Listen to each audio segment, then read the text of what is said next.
There are many Christian scholars in the world's great research universities, and yet many of these scholars themselves would like to be able to bring their Christian faith to bear on their academic discipline, but they face real challenges. So we invite a lead theologian to write a theology brief that's short and accessible.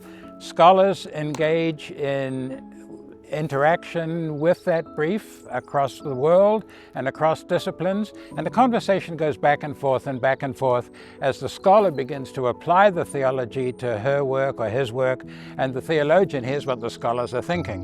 The methods of science are different from the methods of theology.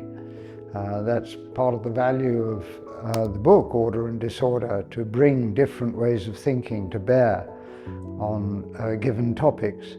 But they have this in common, that science rests on a basic faith that there is order to be discovered and brought into an ordered body of knowledge. And theology also seeks to discover the reality about God. I think one of the things that both resonated with me and challenged me was thinking about the way our fallenness affects the way that we do our research. So the theological argument is that because we are created in the image of God, we are rational creatures and are able to try and understand, at least partially, the universe around us, but that because we're fallen, we will do so imperfectly.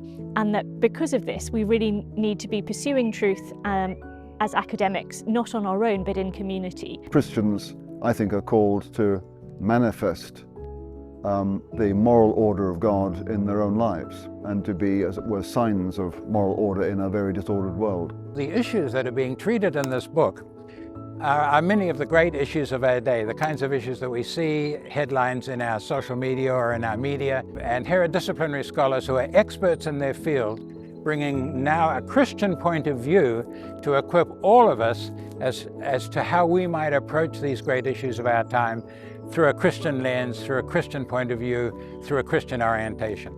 I think any reading of Order and Disorder will help someone to think deeply and learn more about that very basic question of moral reality.